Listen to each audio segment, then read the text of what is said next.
तिचा त्याग करून शरीर, मन, बुद्धी आणि इंद्रियांनी सुद्धा केवळ शुद्धीकरणासाठी कर्म करतात. तर इथे लिहिलंय संगम त्यक्त्वा आत्मशुद्धये.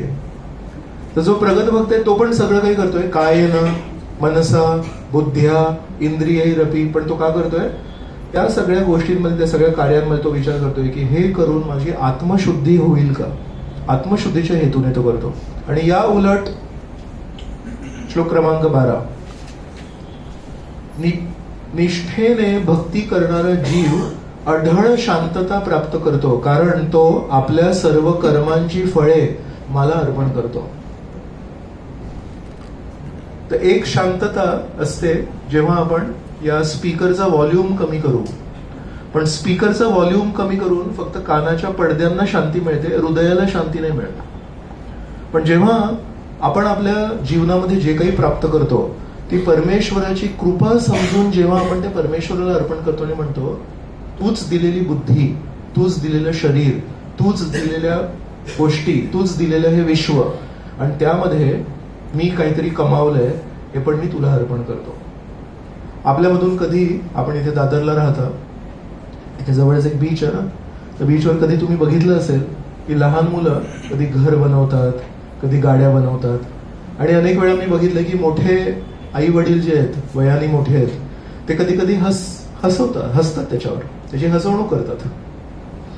अरे काय तुम्ही गाड्या बनवताय, आधी 10-15 मिनिटं बनवून देतात, मग बनवल्यानंतर म्हणजे काय तुम्ही गाड्या बनवताय, एक पाण्याची लाट आली हे सगळं संपून जाईल, नाही. आणि मग आपण पती पत्नी एकमेकांकडे बघून हसतो. आणि आपण जेव्हा त्या मुलांवर असतो तेव्हा वर कोणतरी आपल्याकडे बघून पण तसंच बघत असतं, काय तुम्ही, एक भूकंप आला तर सगळं काही संपू शकतं. फक्त प्रभुपादांना एकदा विचारलं, प्रभुपाद म्हणाले होते लहान आणि मोठे यामध्ये खेळणीच्या आकाराचा फक्त फरक असतो. लहान मुलांची खेळणी लहान असते आणि मोठ्यांच्या खेळण्या मोठ्या असतात. लहान मुलांची खेळणी स्वस्त असते, मोठ्यांच्या खेळण्या महाग असतात. पण अजूनही ते समजत नाही आपल्याला की मी एवढं सगळं जे करतोय ते खरोखर कुठल्या उद्देशाने करतोय. आणि ती रेतीही माझी नाही, त्या रेतीला एक आकार देण्याची कलाही माझी नाही. आणि नंतर जेव्हा उद्ध्वस्त होईल तेव्हा पुन्हा एकदा ती रूपहीन रेती, त्याला मी घरी पण घेऊन नाही जाऊ शकत. तर काही काळासाठी मी जाणार, काही काळासाठी त्या रेतीसोबत खेळणार, तिथलंच पाणी घेणार, त्यालाच आकार देणार. आणि नंतर कधी लाट जरी नाही आली तरी मुलं पण ते मोडून मग घरी जातात. तर म्हणून तिथे पोचायच्या आधी पण आपल्याकडे जे होतं तेवढंच आपण तिथून बीचवरून जेव्हा घरी येतो तेव्हा तेवढंच असतं आपल्याकडे. तर तसं आपण पण या जीवनामध्ये जेव्हा येतो तेव्हा ही बुद्धी, ही शक्ती, ही दृष्टी, हे ज्ञान, ही सामग्री काहीच नव्हती आपल्याकडे, आणि जाताना पण जाऊ. तर म्हणून कानाच्या पडद्याची जी शांतता आहे ती स्पीकरचा आवाज कमी करून होते, आणि हृदयाची जी शांतता आहे, अस्वस्थता ज्याला आपण म्हणतो, त्याला जर शांत करायचं असेल तर कुठेतरी हे स्वीकार करणं गरजेचं आहे की परमेश्वराचंच आहे, परमेश्वराचं परमेश्वराला अर्पण. गंगेची पूजा आपण कशी करतो? गंगेचं पाणी घेतो आणि गंगेलाच अर्पण करतो. तर गंगेचं पाणी गंगेला देऊन गंगेचा काही प्रवाह वाढत नाहीये, पण गंगेचं पाणी गंगेला देता देता आपल्या हाताला तो स्पर्श लागला, आपली पवित्रता झाली शारीरिक स्तरावर. आणि दुसरं म्हणजे आपण गंगेची पूजा केली, कुठेतरी मनामध्ये कृतज्ञता निर्माण झाली. तर म्हणून परमेश्वराचंच सगळं आहे, ते परमेश्वराला अर्पण करता करता, परमेश्वर काही श्रीमंत होत नाही आपण परमेश्वराला जेव्हा अर्पण करतो तेव्हा, पण त्या कृतज्ञतेच्या भावनेने आपलं मन नक्की श्रीमंत होतं, आपल्याला एक समाधान लाभतं. तर श्रीकृष्ण इथे म्हणतायत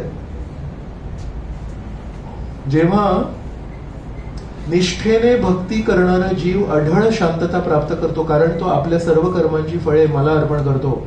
परंतु जो भगवंतांशी संबंधित नाही आणि जो आपल्या श्रमामुळे निर्माण होणाऱ्या कर्मफलांचा लोभी आहे तो बद्ध होतो आपल्या लोभामुळे. तर याच्या पुढचे आपण श्लोक इथून सुरू करणार आहोत आजच्या क्लासमध्ये. आपल्या जीवनामध्ये आपण जो आहोत आत्मा, त्याचं काय स्थान आहे त्यासाठी हा श्लोक आहे. आपण कृपया माझ्या मागे पठण करा. सर्व कर्माणि मनसा संन्यस्यास्ते सुखं वशी, नवद्वारे पुरे देहि, नैव कुर्वन्न कारयन्, इथे एक शब्द मी लाल रंग दिलाय त्याला, तिथे काय लिहिलंय, नवद्वार पुरे. तर नागपूर, कोल्हापूर, कानपूर, एकदा असं ऐकलं होतं, नागपूर आणि कानपूर मध्ये किती अंतर आहे, तो म्हणतो एवढं गंमत. तसं पण तुम्ही म्हणाल की काय प्रभूजी तुम्ही असं सगळे काय गंमत जम्मत करता, इथे आपल्या देशाच्या बाहेर पण पूर आहे एक, तिथे गातात लोक, मग त्याला सिंगापूर म्हणतात. सो तर हे संस्कृत भाषेतून आलंय की पूर, पूर म्हणजे एक लहानस शहर.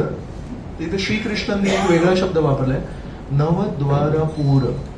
म्हणजे काय माहितीये, आपल्या शरीराला 9 छिद्र आहेत, 2 खालच्या बाजूला आहेत, हे 2, हे 2, हे 1 आणि हे 2. तसे नवद्वार पूर. तर शरीराला संबोधन करण्यासाठी, पण आपण जेव्हा शरीर म्हणतो तेव्हा त्याचं लक्षात येत नाही की आपण शरीरापासून भिन्न आहोत आणि आपण शरीरामध्ये राहतो. पण जेव्हा आपण म्हणतो अरे नागपूरला राहतोस का तू कानपूरला राहतोस का, तुम्ही सिंगापूरला राहता का, तसं श्रीकृष्ण इथे शब्द नवद्वार पूर. तर ही ना सुसंस्कृत पद्धत आहे तीच गोष्ट बोलण्याची, नवद्वार पूर. तर म्हणतायत जेव्हा देहधारी जीव आपली प्रकृती संयमित करतो आणि मनाद्वारे सर्व कर्मांचा त्याग करतो, तेव्हा तो कर्म न करता तसेच कर्म न करविता 9 द्वारे असलेल्या या नगरात, भौतिक शरीरात सुखाने राहतो. तर एक औषध आहे शरीरासाठी, पाठ दुखत असेल, मान दुखत असेल, डोळे दुखत असेल तर ते आहे. आणि दुसरं हे जे औषध आहे ते म्हणतो नवद्वारे पुरे देही. या नवद्वाराच्या पुरामध्ये, या शरीरामध्ये जर सुखाने राहायचं असेल तर म्हणतात नैव कुर्वन् न कारयन्. तो स्वतः पण असं समजत नाही की मी काय करतोय, आणि हे नाही समजत की बघा मी याच्याकडून नीट काम करून घेतलं. दुसऱ्यांवर मालकीची फिलिंग नसते, भूमिका नसते, आणि स्वतः पण मी काहीतरी मोठा आहे ही पण भूमिका नसते. तो म्हणतो मला जे कर्तव्य आहे, माझ्या स्थानात मी आहे, तर जे काही शक्य आहे तेवढं मी करतो. तर हे तर 3 जे श्लोक आहेत हे महत्वाचे आहेत. श्लोक क्रमांक 13 मध्ये आपलं स्थान आहे, श्लोक क्रमांक 14 मध्ये प्रकृतीचं स्थान आहे, आणि श्लोक क्रमांक 15 मध्ये परमेश्वराचं स्थान आहे. आणि माझ्या 3ही गोष्टींना एकत्र करून एक डायग्राम आहे, तो मग मी सांगेन. आता जीवनात भौतिक प्रकृतीचं स्थान, पुढचा श्लोक, श्लोक क्रमांक 14. न कर्तृत्वं न कर्माणि लोकस्य सृजति प्रभु, न कर्मफल संयोगम स्वभावस्तु प्रवर्तते. तर मुद्दा म्हणते न न न 3 वेळा मी हायलाइट केलंय का, म्हणजे इथे काहीतरी नाकारलेलं आहे. तर काय नाकारलेलं आहे बघू. देहरूपी नगराचा स्वामी म्हणजे कोण, आत्मा, आपण. देहरूपी नगराचा स्वामी, देहधारी जीव हा कर्माची निर्मिती करीत नाही, तसेच तो लोकांना कार्य करण्यास प्रवृत्तही करत नाही किंवा कर्मफलेही निर्माण करत नाही. हे सर्व कार्य प्राकृतिक गुणांद्वारे केले जाते. तर कार्य आपण करत नाहीये. तर ठीक आहे, तिची उपमा दिली मी, सर्व रेती तिकडलीच होती, पाणी तिकडलंच होतं, सगळं तिकडलंच होतं, पण इच्छा तरी माझी. श्रीकृष्णांचं असं म्हणणं आहे की ती इच्छा पण आहे ना, ती स्वतंत्र इच्छा नाहीये, ती इच्छा पण त्या परिस्थितीच्या प्रभावामुळे निर्माण झालेली आहे. आणि म्हणून म्हणतात त्यामध्ये पण एका अर्थाने मालकी नाहीये. 2 दिवसापूर्वी एक भक्त मला भेटले आणि मला प्रश्न विचारत होते, मला तुम्ही स्पष्टपणे एका प्रश्नाचं उत्तर द्या की आपल्या जीवनामध्ये ऐच्छिक स्वातंत्र्य आहे की सर्व काही पूर्व निर्धारित आहे.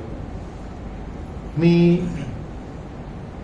3 तारखेला 10 मिनिटं लेट होणार आहे कार्यक्रमाला, आणि आज आपण दामोदराष्टकम करणार आहोत वगैरे वगैरे, जे काही आहे हे सगळं ना ऑलरेडी एक लिहिलेलं आहे. जसं फिल्म असते, आणि तुमचा जर स्क्रिप्ट रायटर मित्र असेल तर तो सांगेल की आता तो सिनेमा जो येणार आहे ना त्याच्या स्क्रिप्टमध्ये असं असं आहे. ते सिनेमा अजून तो रिलीज नाही झालाय, पण पहिल्या सीन मध्ये असं आहे, दुसऱ्या सीन मध्ये असं आहे, चौथ्या सीन मध्ये. तर स्क्रिप्ट रायटरनी जसं लिहिलेलं आहे तसेच ते डायलॉग्स होणार आहेत. जर तुमचा मित्र स्क्रिप्ट रायटर असेल तर तुमच्याकडे ती स्क्रिप्ट येऊ शकते, किंवा तुम्ही अंदाजे तरी सांगू शकता असं होणार आहे, असं होणार आहे, मग त्याची नोकरी जाते, मग तो वेडा होतो, मग असं होतं, मग त्याचा भाऊ असं करतो, वगैरे वगैरे वगैरे. कोणी अजून सिनेमा बघितला नाही येतो. तर तसं कधी कधी सिनेमा, एक खूप फेमस सिनेमा होता, त्या सिनेमामध्ये पण असं सांगितलं होतं की आपण सगळे एक पूर्वनिर्धारित, पूर्वनियोजित एका स्क्रिप्ट मधले फक्त एक प्यादे आहोत, आपण त्याच्यामध्ये फक्त भाग घेतोय. मग त्यांनी हा प्रश्न मला विचारला, तेव्हा त्यांना सांगितलं, एक उदाहरण दिलं की एक माणूस आहे जो नेहमी मद्यपान करत असतो. गेल्या 20-30 वर्षांपासून दररोज ऑफिस मधून सुटल्यावर तो घरी न जाता आधी त्या दुकानात जातो, थोडं घेतो औषध आणि मगच घरी जातो तो. आज आता तो परत 7:30ला 20 वर्षांप्रमाणे घरून निघालाय, ऑफिस मधून निघालाय, आणि त्याच रस्त्याने, ज्या रस्त्याने तो 20 वर्षांपासून चाललाय, त्याच रस्त्याने आता तो जाणार आहे. तेच दुकान तिथेच आहे आणि आजही ते दुकान उघडे आहे, आणि आजही त्याचं घर त्या दुकानाच्या नंतर 10 मिनिटांनी येतं. आज तो काय करणार आहे? साधारणपणे आपण म्हणू 99% तो आज पण त्या दुकानात जाणार आहे. जर आज जीवनामध्ये काही विशेष झालं असेल, खूप मोठं काहीतरी विलक्षण काहीतरी घडलं असेल, आनंदाची बातमी असेल किंवा दुःखाची बातमी असेल, तर कदाचित त्या दुःखाच्या भरात किंवा आनंदाच्या भरात कदाचित तो नाही जाणार, पण 99.99% तो तिथे जाईल. का? ते सवयीने बांधलेला आहे तो.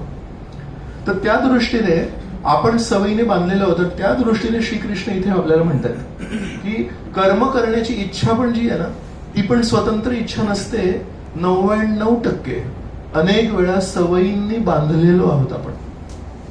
एक 8-1 वाजता जर रोज आपण रात्रीचं जेवण घेत असू, तर आता 8 वाजल्यावर एक थोडं पोटामध्ये एक हलचल निर्माण होते.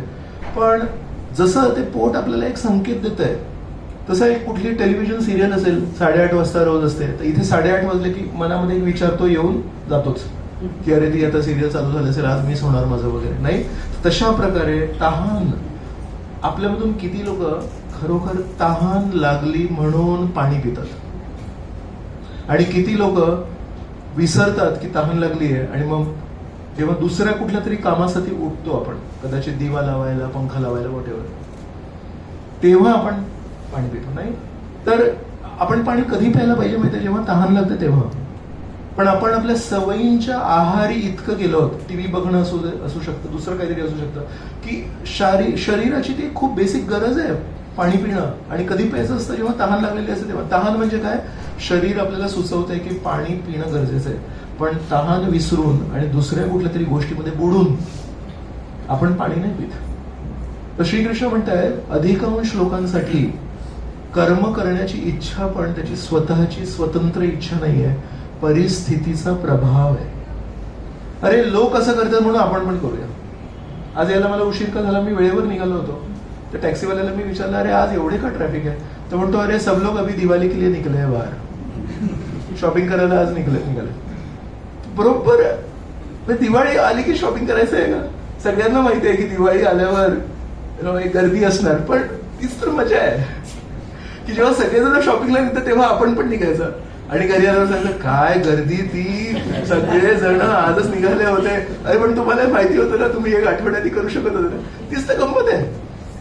तर म्हणून आपल्या जीवनातले बरेचसे निर्णय, बरेचशा कृती, बरेचसे विचार हे आपण स्वतंत्रतेने नाही करत, आपण ऍक्च्युली करावे म्हणून नाही करत, आपण सगळेजण करतात म्हणून करतोय. म्हणून श्रीकृष्ण म्हणतायत की देहरूपी नगराचा स्वामी कर्माची निर्मिती करत नाही, तसेच तो लोकांना कार्य करण्यास प्रवृत्तही करीत नाही. मग आपण जेव्हा कोणातरी सांगतो, अरे थोडं जरा असं करशील का, ते कोण करतंय? मी कितीही विनंती करू शकतो तुमच्यातून कोणालाही, कृपया असं करणार का, कृपया असं तुम्ही पाणी आणून देणार का, तुम्ही भगवंतांसाठी हार घेऊन येणार का, इत्यादी इत्यादी. पण शेवटी ते कार्य होण्यासाठी त्या व्यक्तीची स्वीकृती पाहिजे की नाही. मी विनंती 1000 करीन, पण त्या व्यक्तीने जर स्वीकारच नाही केला तर नाही होणार. म्हणून श्रीकृष्ण म्हणतात आपण दुसऱ्यांना करायला पण लावू शकत नाही, विनंती करू शकतो, पण दुसऱ्याला कर्म करण्यास आपण करू शकत नाही. आणि मग शेवटी म्हणतात हे सर्व कार्य प्राकृतिक गुणांद्वारे केले जाते. तर रजोगुण आहे, रजोगुणाचा प्रभाव आहे, रजोगुण आपल्याला प्रवृत्त करत असतं. सत्वगुण आहे, सत्वगुण आपल्याला सत्वगुणी क्रियांसाठी, सत्वगुणी विचारांसाठी प्रवृत्त करत असतं. कधी एका भिकाऱ्याला बघून 2-3 दिवसाआधी आमच्या मंदिरासमोर एक भिकारी आला होता. मध्ये एक व्यक्ती कारमध्ये बसत होते, तर त्यांच्या जवळ गेलं आणि म्हणाले थोडंसं काही देणार का. तर कधी कधी मी बघितलंय कोणी देतात पटकन, आणि त्या माणसाने कारमध्ये शिरता शिरता त्याला 2-3 वेळा छान मस्त लेक्चर दिलं आणि त्याचं तुला तर अजिबात देणार नाही आणि असं आणि तसं. बरोबर. तर कसं माहिती आपल्याला की कोण व्यक्ती त्या गरीब माणसाला 2 नाणे देईल की त्याला 2 शिकवणी ऐकवेल. ठरलेलं आहे का सगळे. तर त्या व्यक्तीच्या स्वभावावर आहे, त्या व्यक्तीच्या गुणांवर आहे. त्या दिवशी त्याच्या जीवनामध्ये जर त्याला सकाळी कोणतरी मदत केली असेल तर त्या दिवशी तो चांगल्या मूडमध्ये असेल तर कोणी गरीब आला तर तो 2 रुपये देतो. आणि जर त्या दिवशी त्यालाच कोणतरी खडसावून कडक काहीतरी शब्दांमध्ये बोलला असेल आणि जर तो स्वतः दुःखी असेल तर त्याच्या समोर जेव्हा गरीब माणूस येतो तेव्हा तो त्याला जोरात ओरडून बोलतो. मग निर्णय कोण घेत आहे, आपण कसं वागायचं हे निर्णय कोण घेतं. तर श्रीकृष्ण म्हणतात प्रकृतीचे 3 गुण आहेत, सत्वगुण, रजोगुण आणि तमोगुण. हे 3 गुण सगळे निर्णय घेत आहेत आणि आपण एका अर्थाने त्यांनी बांधले गेलो आहोत. मग आपलं स्थान आपण बघितलं, मग आपण पण कर्म नाही करत आहे आणि इथे लिहिलंय की आपण कोणातून करूनही नाही घेते, प्रकृती करते. आता परमेश्वराचं काय स्थान आहे ते बघूया आपण. ना दत्ते कस्यचित् पापं न चैव सुकृतं विभो अज्ञानेनावृतं ज्ञानं तेन मुह्यन्ति जन्तवः. भाषांतर. तसेच भगवंत कोणाचेही पाप किंवा पुण्य कर्मे ग्रहण करीत नाहीत, तथापि देहधारी जीव हे त्यांच्या वास्तविक ज्ञान आच्छादित करणाऱ्या अज्ञानामुळे मोहित होतात. तर मग परमेश्वर पण काही करत नाहीये, आपण पण काही करत नाहीये. मग नक्की करता कोण आहे. कधी आपण म्हणतो की तोच करता करवी, त्यामुळे परमेश्वरावर ढकलतो, आपण मुक्त होतो. कधी गीता वाचल्यावर श्रीकृष्ण म्हणतात की नाही कर्मणी एव अधिकार असते, कर्माचा अधिकार माझा आहे. तर दुसऱ्या अध्यायामध्ये श्लोक क्रमांक 47 मध्ये श्रीकृष्ण म्हणाले की तुझा कर्म करण्याचा हक्क आहे. कर्मणी एव अधिकार असते, मा फलेषु कर्म फळांवर नाही पण कर्म करण्यावर. आज आता श्रीकृष्ण इथे म्हणतात 5व्या अध्यायामध्ये की कर्म करण्यावर पण तुझा हक्क नाहीये. मग नक्की चाललंय काय.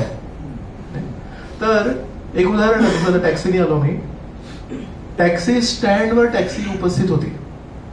तर कोणीतरी नियोजन केलंय ते इथे पण समोर गेल्यावर एक टॅक्सी स्टँड, तर अशा कुठेतरी टॅक्सी स्टँड असतो आणि तिथे टॅक्सी उभ्या असतात. मी तिथे जाऊन त्याला म्हणेन चला शिवाजी पार्कला जाणार का, तर तो म्हणाला हो जाणार. आणि समजा मी त्याला म्हणाला मग जा ना, तुम्ही म्हणाला हे काय गंमत आहे. तर मी जे त्याला विचारलं तू जाणार का, त्याच्या मागे मला घेऊन जाणार का हे होतं. बरोबर. तर त्याचीच गाडी, त्याचेच टायर, त्याचेच चाक, त्याचंच पेट्रोल वगैरे, त्याचं ते मीटर पण असेल तिकडे, पण कधी चालू होईल मीटर किंवा कधी चालू होईल गाडी, मी जेव्हा बसीन तेव्हा. बरोबर. मग मी जेव्हा इथे पोचीन, चालवली कोणी गाडी, गाडी होण्याच्या मालकीची. मग इथे जेव्हा पोचीन आणि मी जर उतरलो आणि या हॉलच्या दिशेने चालायला लागलो तर तो काय म्हणेल मला पैसे द्या. मग त्याला म्हणजे गाडी कोणाची,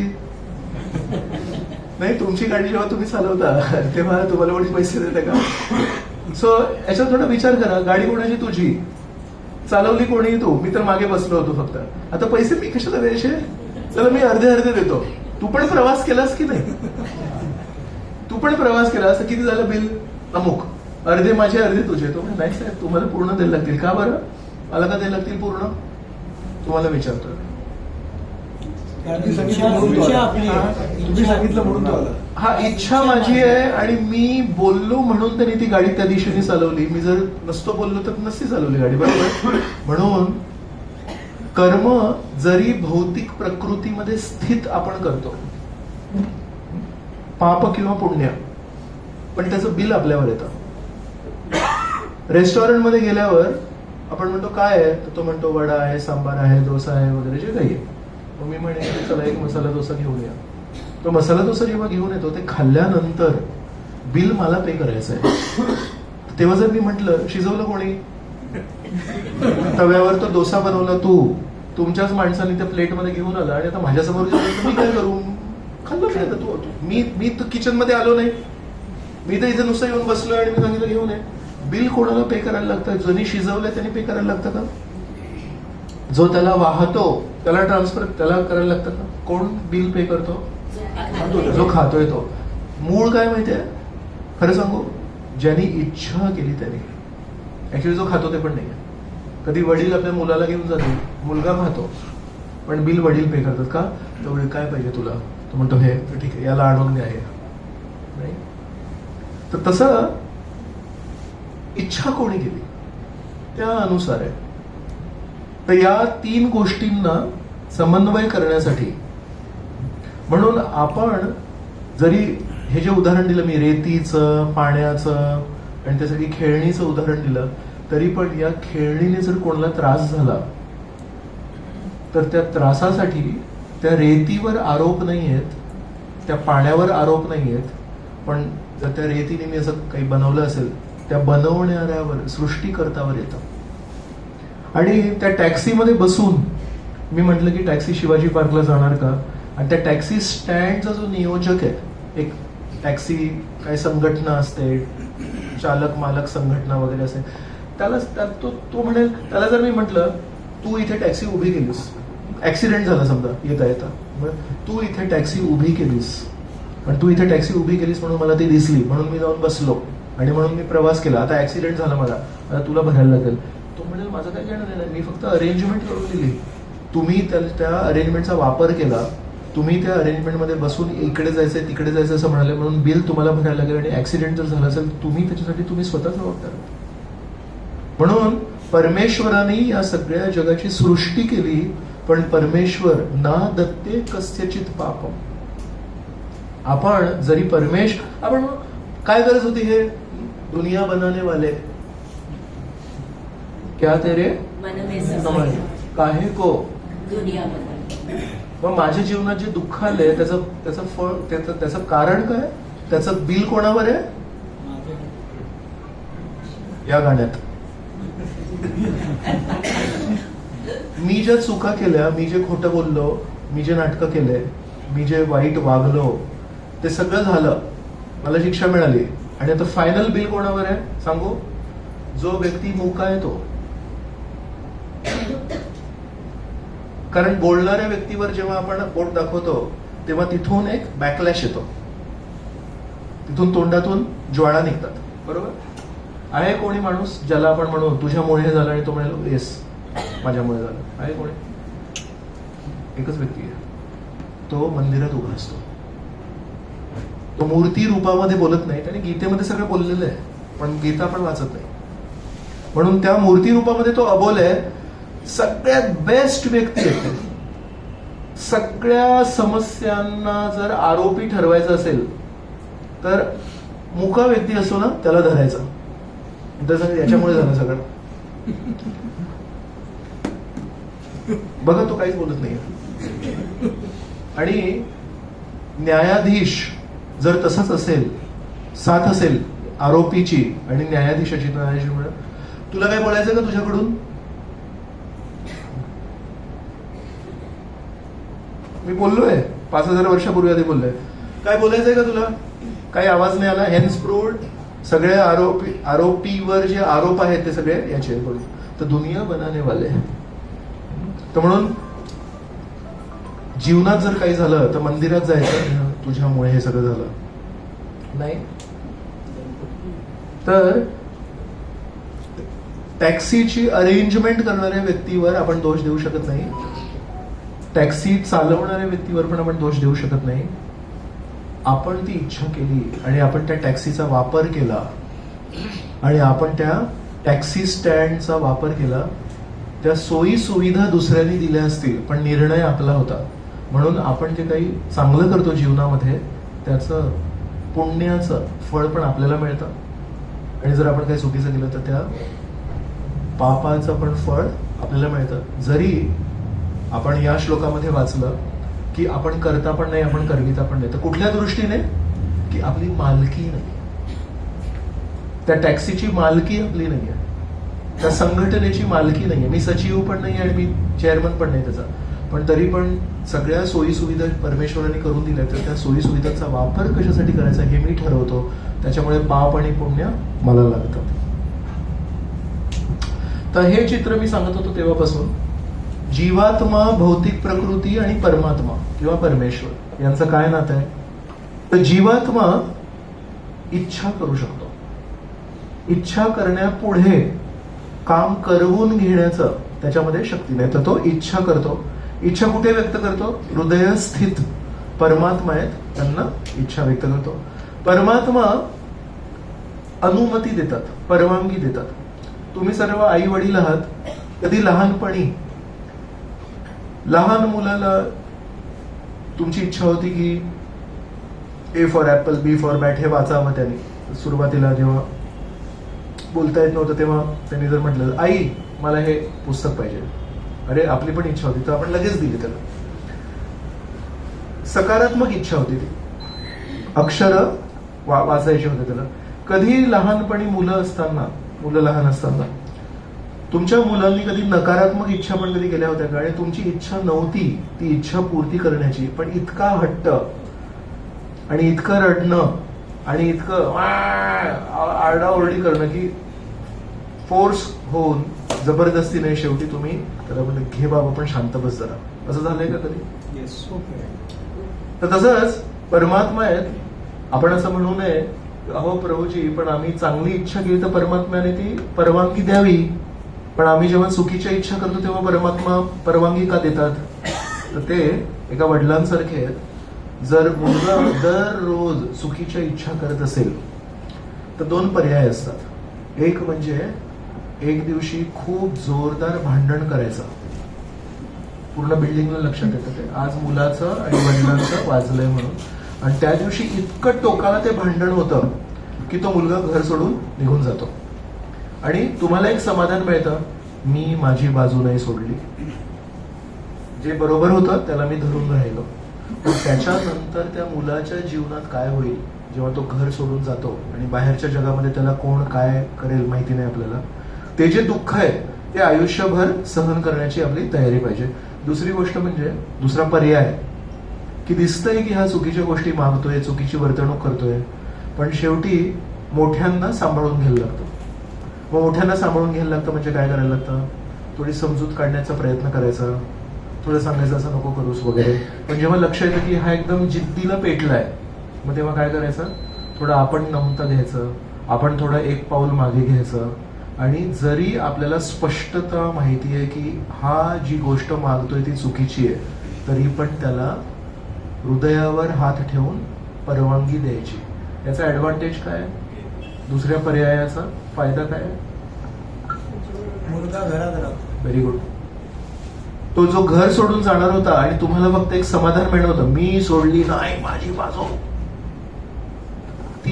तो समाधान तुम्हाला मिळणार नाही. आणि त्या दिवशी रात्री कदाचित तुम्ही रडाल की माझे आयुष्यभराचे तत्व मी आज स्वाहा केले.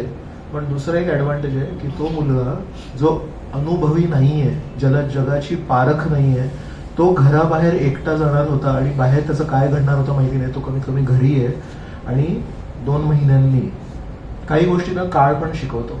प्रत्येक गोष्ट आपण नाही शिकवू शकत. 2 महिन्यांनी आपण जे तोंडाने शिकवत होतो, बोलाने शिकवत होतो, तेच जग शिकवतं कधी कधी. आणि तेव्हा कारण तो घरी आहे तर तो येऊन सांगतो, बाबा तुम्ही जे नोव्हेंबर महिन्यामध्ये जे सांगत होतात ते मला तेव्हा पटलं नव्हतं. आता मार्च महिना आला, तुम्ही जे जे बोललात तेच तेच माझ्या जीवनात घडत गेलं. आणि आज मला लक्षात आलं की 6 महिन्यापूर्वी तुम्ही जी मला ताकीद दिली होती ती किती खरी होती. आणि आज मला लक्षात आलं की तुम्ही नेहमी माझे शुभचिंतक होतात. आजपासून मी तुमचं आज्ञापालन करेन. बरोबर. तर तसं हे तत्व जर आपल्याला अल्पबुद्धी लोकांना जर कळतंय, ज्यांनी आपण आपल्या जीवनामध्ये 1000 चुका केल्यात, तर इथं परमात्मा येतं, इथं परमेश्वर येतं. तर परमेश्वराला पण लक्षात येतं की मुला मुलींना बांधून ठेवणं नात्यांमध्ये हे जास्ती गरजेचं आहे, हट्टाला पेटणं गरजेचं नाहीये. सो नाती त्याचं दुसरं नाव काय आहे? त्याग.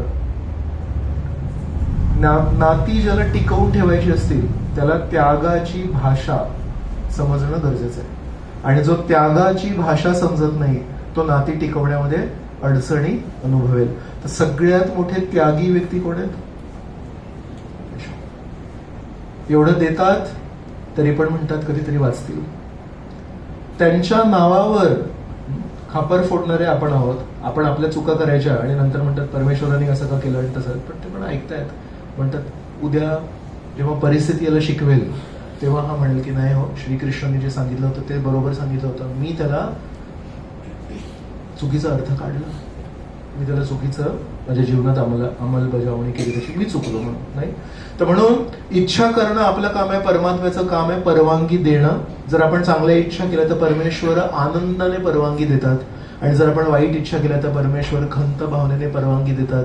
पण आपल्या सर्वांना मुला मुलींना बांधून ठेवण्यासाठी, प्रेमाच्या बंधनात बांधून ठेवण्यासाठी नियमांच्या बंधनामध्ये नाही, नियमांच्या बंधनामध्ये बांधणारे आपण आहोत.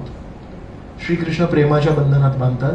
आणि या चित्रामध्ये आपण बघू शकतो, आज आपण हे गीत पण गाणार आहोत, त्यामध्ये यशोदेने श्रीकृष्णांना प्रेमाच्या बंधनात बांधलंय. इथे ती दोर बांधली आहे, ती दोराने आपण श्रीकृष्णांना नाही बांधू शकत. श्रीकृष्ण काय म्हणतात, मी पूर्ण जगाला प्रेमाच्या बंधनात बांधतो, तर मी पण तर थोडा प्रतिसाद दिला पाहिजे की नाही, मी पण रेसिप्रोकेशन करायला पाहिजे ना. लोक म्हणतील तुम्ही सगळ्यांना बांधताय आणि तुम्ही स्वतः बांधले जाता की नाही. म्हणतात येस, मी फक्त उपदेश देत नाही, मी जे करतो तेच बोलतो. म्हणून लहानपणी श्रीकृष्णांनी स्वतःला आपल्या आईच्या प्रेमामध्ये बांधून घेतलं.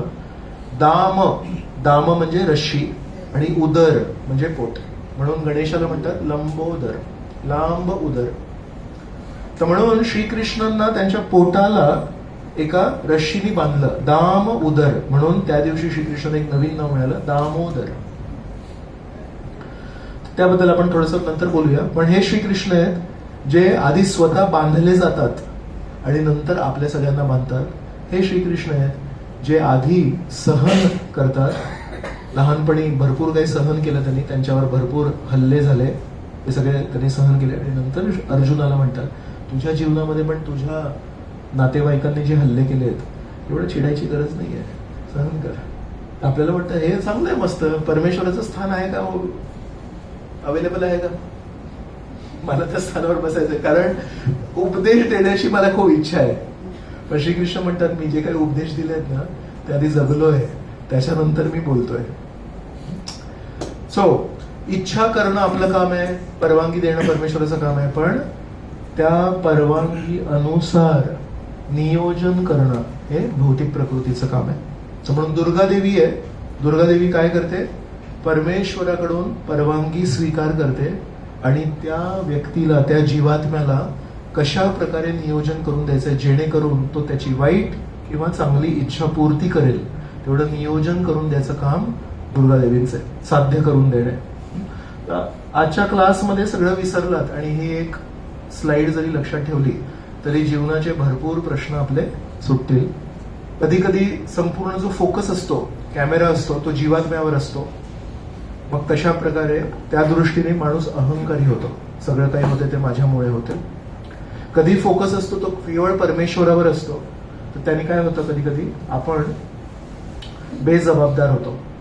अरे आपण तर कठपुतळी आहोत, करता करविता तर तो आहे, मग आता मला योग्य विचारपूर्वक चिंतन करून मनन करून अनुकूल निर्णय घेण्याची गरज आहे का. जीवनामध्ये जे काही घडतंय ते घडू दे, जीवनामध्ये जो जसा वागतोय तसं होऊ दे. का, जर कोणी मला सांगितलं प्रभूजी तुम्ही असं कसं काय केलं हो, तुम्ही असा निर्णय कसा घेतला, अहो करता करविता तर श्रीकृष्ण, मी तर काय, मी तर कठपुतळी आहे. बेजबाबदार जीवन जगण्यासाठी सगळ्यात मोठी एक पळवाट आहे परमेश्वरावर सगळं ढकलायचं. आणि म्हणून अनेक वेळा जे सुशिक्षित लोक, सुसंस्कृत लोक जे नास्तिक होतात ते परमेश्वराच्या फिलॉसॉफीमध्ये काही अपूर्ण आहे म्हणून नाही होत. ते जेव्हा त्यांच्या जीवनामध्ये पूर्णपणे बेजबाबदार आस्तिकांना बघतात तेव्हा म्हणतात, जर परमेश्वरावर श्रद्धा ठेवून माणूस असा बेजबाबदारपणे वागतो तर मला परमेश्वरावर श्रद्धा नाही ठेवायची. जी काही नास्तिकता या जगामध्ये पसरली आहे त्याचं एक खूप महत्वाचं कारण आहे, गीता जर आपण नीट नाही समजली किंवा आपल्याला नीट समजून नाही घेतली आपण, तर आपण परमेश्वर परमेश्वर करता करता बेजबाबदार जीवन जगतो, निर्णय नाही घेत, योग्य वेळी जे गरजेचं आहे तसं करत नाही. आणि we send a wrong message to people around us, आणि people say if this is what happens then I don't want to be a believer in God. त्याच्यापेक्षा तो अहंकारी माणूस चांगला जो अहंकारापोटी का होईना पण जबाबदारी करतो, जो अहंकारापोटी का होईना पण सगळ्यांची काळजी घेतो. पण काळजी घेतल्यानंतर काय म्हणतो, माझ्यामुळे तुझं झालं, समजलंस, मला धन्यवाद म्हण. पण तो जबाबदारीने करतो. पण जबाबदारी पाठीमागे कारण काय आहे, स्वार्थ आहे की माझं नाव व्हावं म्हणून, पण जबाबदारी करतो. तर एकीकडे बेजबाबदार भक्त आणि एकीकडे अहंकारी जबाबदार माणूस. ऐहिक लोकांच्या दृष्टीने अहंकारी जबाबदार माणूस हा बेजबाबदार भक्तापेक्षा नेहमीच मोठा आहे, कारण त्यांची दृष्टी या जगापर्यंत आहे. तर या जगामध्ये काय महत्वाचं आहे, बेजबाबदारपणे वागणं की जबाबदारीने वागणं? जबाबदारीने वागणं. मग याच्यावर तोडगा काय, याच्यावर उपाय काय? योग्य दृष्टिकोन ठेवून अनासक्त भावनेने परमेश्वरच आहे सगळं देणारा वगैरे, पण जबाबदारीने वागणं. तर म्हणून आंतरिक अनासक्ती पण बाह्य पूर्णपणे जबाबदारीने वागणं. अशा प्रकारे आपण पण स्वतः खूप चांगलं जीवन जगू आणि दुसऱ्यांना पण चांगलं जीवन जगण्यासाठी प्रेरणा देऊ. ज्ञानेन तु तद्ज्ञानम् येषां नाशितमात्मनः तेषाम् आदित्यवत् ज्ञानम् प्रकाशयति तत्परम्. भाषांतर.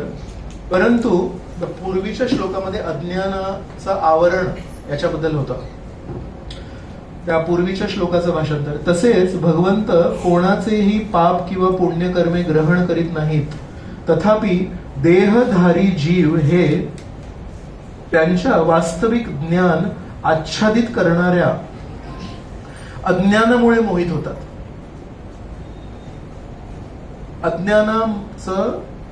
अज्ञानाची तुलना अंधाराशी केली आहे. तर भागवतामध्ये अनेक वेळा असं उदाहरण येतं, अंधारामध्ये जर एक दोरी अशी पडलेली असेल तर अज्ञानामुळे नीट स्पष्टता नसल्यामुळे कधी कधी आपल्याला असं वाटू शकतं की ते साप आहे. तर हा एकदम पौराणिक उदाहरण आहे आणि त्या सापाची भीती वाटू शकते. पण हेच त्या सापाची भीती केव्हापर्यंत वाटणार, जेव्हापर्यंत दिवा नाही लागत तेव्हापर्यंत. दिवा लागला तर ते कळतं की दोरी आहे, मग हाताने धरून आपण त्याला बाजूला ठेवू. तसंच अनेक भीती आपल्या जीवनामध्ये जे आहेत, अनेक दुःख आपल्या जीवनात जे आहेत, त्या अज्ञानाच्या अंधारामुळे. समजा आता मी इथे कोसळलो, असं करून कोसळलो, तर पाठारे डॉक्टर अजिबात विचलित होणार नाहीत. पाठारे डॉक्टर येणार, पल्स बघणार, जे काही गरजेचं ते करणार, आणि तुमच्यातलं काही असं काहीतरी करून तुम्ही पण कोसळू शकता. नाही, कोणी एकदम सिंपल माताजी असतील, मला कोसळतं म्हणून ते कोसळतील, पण पाठारे डॉक्टर कोसळणार नाहीत, उलट शांतपणे बसले, ते ऍक्टिव्हेट होतील आणि येऊन माझी नीट काळजी घेतील, थोडं पाणी देतील आणि नंतर म्हणतील की जरा जास्ती बोलले म्हणून थकले, 2 मिनिटं करू दे, काही नाही झालंय. सो तुमच्या भीतीमध्ये आणि यांच्या आत्मविश्वासामध्ये काय अंतर आहे? त्यांनी त्याचा अभ्यास केलाय. शरीराचा त्यांनी अभ्यास केलाय. तर शारीरिक व्याधी जेव्हा होते तेव्हा तुम्ही जेव्हा अडचणी येत आहे, तुम्ही जेव्हा भीत आहे, तेव्हा ते आत्मसंयमित आहेत. विचार करा, अध्यात्माचं जर ज्याला ज्ञान असेल ते आपल्या जीवनामध्ये जेव्हा अडचणी येतात, जेव्हा आपण पूर्णपणे संभ्रमित होतो आणि आपण म्हणतो हे काय चाललंय, मला तर काहीच कळत नाहीये, माझ्या जीवनामध्ये इतकं मोठं वादळ आलंय, तेव्हा ज्याला जीवनाच्या ज्ञानाचं ज्ञान आहे, ज्याला परमेश्वराने जी गीता दिली आहे, निर्मात्याने जी गीता दिली आहे, त्याचं ज्ञान ज्याच्याकडे आहे, तो त्या वादळामध्ये जिथे सगळेजण कोसळून पडतात तिथे तो व्यक्ती नाही कोसळत. तो म्हणतो हे असं असतं, हे असं असतं, याला जास्ती चिंता करायची गरज नाही. ज्या प्रकारे पाठारे डॉक्टर येतील, माझं पल्स बघतील आणि म्हणतील नथिंग सिरियस. तर तुम्ही म्हणाल असे कधी म्हणू शकतो नथिंग सिरियस? पडले सगळ्यांसमोर, आवाज आला जोरदार, ठाप करून, नाही? पण ते म्हणतात थोडं पाणी पाजा, नाही? तसंच आपल्या जीवनामध्ये जेव्हा आपण भ्रमित होतो तेव्हा कोणी व्यक्ती असतील, त्यांना जर योग्य दृष्टिकोन असेल, आदित्यवत ज्ञान, तर श्रीकृष्ण म्हणताय तेषाम आदित्यवत ज्ञान, सूर्याप्रमाणे जर त्याच्या जीवनामध्ये प्रकाश असेल तर म्हणतात त्याच्या जीवनामध्ये कधी भीती नाही येत. म्हणून परमेश्वर, जसं आपण या आजच्या क्लासच्या सुरुवातीला म्हणत होतो, जीवनामध्ये समस्यांचा अभाव याचं चिन्ह नाहीये की तो व्यक्ती परमेश्वराच्या किती जवळ आहे किंवा किती प्रगत आहे. दुसरं एक हे चिन्ह नाहीये, पण एक चिन्ह सांगतो. परमेश्वराच्या जवळ कोण किती व्यक्ती आहे त्याचं एक प्रमाणित चिन्ह आहे की तो त्याच्या जीवनामध्ये किती भीतीमुक्त जीवन जगतो. हे प्रमाणित चिन्ह आहे. तर समजा एखादा व्यक्ती भीतीमुक्त जीवन जगतो, तेवढं आपण समजायला पाहिजे की तो वास्तविक परमेश्वराच्या तितका जवळ आहे. आणि जेवढं आपल्या जीवनामध्ये भीतीला आपण अनेक वेळा बाहेर काढण्याचा प्रयत्न केलाय, पण ती भीती काही हलत नाही. ही भीती कधी ती भीती, पण भीती तत्व कधी जात नाही. वेगवेगळ्या भीती आहेत. भीती हे तत्व जेव्हा आपल्या जीवनातून जातं ते स्वतःसाठी एक प्रमाणपत्र आहे, सर्टिफिकेट आहे. मी असं दिसतंय की परमेश्वराच्या जवळ गेलो. जेव्हापर्यंत आपल्याला भीतीमुक्त होण्याचं प्रमाणपत्र नाहीये तेव्हापर्यंत वी शुड ऑलवेज फील मी परमेश्वराच्या जवळ गेलो नाहीये, अजून रस्ता लांब आहे. सो साधना करण्याची गरज आहे. आपल्यामधून जर कोणाला वाटत असेल की मी खूप मोठा भक्त आहे, मी खूप पुढे निघून गेलोय, तर हे आत्मपरीक्षण करण्याची गरज आहे. ज्या दिवशी आपण परमेश्वराच्या जवळ तेवढं पाऊल घेऊ तेवढं आपल्या जीवनातून भीतीपासून आपण मुक्त होतो. श्रीकृष्ण इथे म्हणतायत तेषाम आदित्यवत ज्ञानम प्रकाशयति तत्पर. इथे मी सूर्योदयाचं एक चित्र तुम्हाला दिलंय. सूर्योदयानंतर सूर्यप्रकाश येतो, सूर्योदयाच्या आधी अंधार असो. सूर्यप्रकाशामुळे आपल्याला काय काय दिसतं? सगळं उदाहरण देणार? बरोबर आहे, सगळं दिसतं, पण एखादं उदाहरण. स्वतःला बघता येतं, बाहेर बघता येतं, निसर्गाला बघता. Very good. रोजींनी आधी थोडं वाचन केलेलं आहे. सूर्यामुळे 3 गोष्टी दिसतात. सूर्यामुळे सूर्य दिसतो. सूर्यप्रकाश नसेल तर सूर्य पण नाही दिसत, म्हणून सूर्यामुळे सूर्य दिसतो. तर ऍक्च्युली सूर्य हे सूर्यप्रकाश आपल्या डोळ्यांवर टाकतो, पहिली किरण. त्या सूर्यप्रकाशाच्या किरणांमुळे आपले डोळे ऍक्टिव्हेट होतात, कारण या मासाच्या डोळ्यांमध्ये बघण्याची शक्ती नाही. सगळे दिवे बंद केले तर या डोळ्यांना दिसत नाही, बरोबर? म्हणजे याच्यामध्ये शक्ती नाही. ती शक्ती हे दिवे देत आहेत किंवा अंधारामध्ये सूर्यप्रकाश येतो. तर सूर्यप्रकाश जेव्हा येतो तेव्हा आपल्या डोळ्यांनी सगळ्यात पहिली गोष्ट काय दिसते? सूर्य. दुसरी गोष्ट दिसते आजूबाजूचा निसर्ग, आणि तिसरी गोष्ट दिसते हे बघणारे डोळे, याच्या खाली एक नाक दिसतं, माझेच हात दिसतात. म्हणून जेव्हा योग्य आध्यात्मिक ज्ञान मिळतं त्याच्यामध्ये 3 गोष्टी कळतात. परमेश्वर कोण आहेत ते कळतात, परमेश्वराचं स्थान काय ते कळतं, आजूबाजूचं जे सभोवतालीचं जे निसर्ग आहे ते नीट कळतं, आणि दुसरं आहे की स्वतःचं आत्मपरीक्षण पण होतं. मी कोण आहे? मी आत्मा आहे, मी शरीर नाही. नवद्वारे पुरे देही. भौतिक प्रकृती काय आहे? 3 गुणांनी बनलेली आहे, आणि या 3 गुणांच्या वर कोण आहेत? श्रीकृष्ण. श्लोक क्रमांक 16 त्याचा भाषांतर. परंतु जेव्हा अज्ञानाचा नाश करणाऱ्या ज्ञानाने जीव प्रबुद्ध होतो तेव्हा ज्याप्रमाणे सूर्य दिवसा सर्व वस्तूंना प्रकाशित करतो त्याप्रमाणे त्याचे ज्ञान सर्व गोष्टी प्रकट करते. तर म्हणून सूर्यप्रकाशात आपण सूर्याला बघू शकतो, आणि सूर्यप्रकाशामुळे सभोवतालीचे सर्व काही बघू शकतो, आणि सूर्याला बघणारा आणि सभोवतालीच्या सर्वांना बघणाऱ्याला स्वतःला पण बघू शकतो. हे महत्वाचं. श्लोक क्रमांक 17. तद्बुद्धयस्तदात्मानस् तन्निष्ठास्तत्परायणः गच्छन्ति पुनरावृत्तिम् ज्ञाननिर्धूतकल्मषः. जेव्हा मनुष्याची बुद्धी, मन, निष्ठा आणि आश्रय हे सर्व भगवंतांवर स्थिर होते, तेव्हा पूर्ण ज्ञानाद्वारे त्याची सर्व कल्मशे धुतली जातात आणि याप्रमाणे तो सहज मुक्तीपथावर अग्रेसर होतो. हरे कृष्ण. जेव्हा मनुष्याची बुद्धी, मन, निष्ठा आणि आश्रय हे सर्व भगवंतांवर स्थिर होते, तेव्हा पूर्ण ज्ञानाद्वारे त्याची सर्व कल्मशे धुतली जातात आणि याप्रमाणे तो सहज मुक्तीपथावर अग्रेसर होतो. मलमूत्र दूषित करणारे पदार्थ आहेत. सूर्यप्रकाशा ज्या ठिकाणी पडतो तिथे जर मलमूत्र असेल, कुत्र्यांचं वगैरे कधी कधी असतं, ऍक्च्युली सूर्यप्रकाशामध्ये इतकी शक्ती आहे, ते डिसइन्फेक्ट करतो तो. तर तो जो दूषित करणारा जो पदार्थ आहे त्याला तो प्रदूषण मुक्त करतो. तर म्हणून जेव्हा मलमूत्र असेल त्यांनी सूर्यप्रकाश प्रदूषित होत नाही, पण सूर्यप्रकाश त्याला प्रदूषण मुक्त करतो.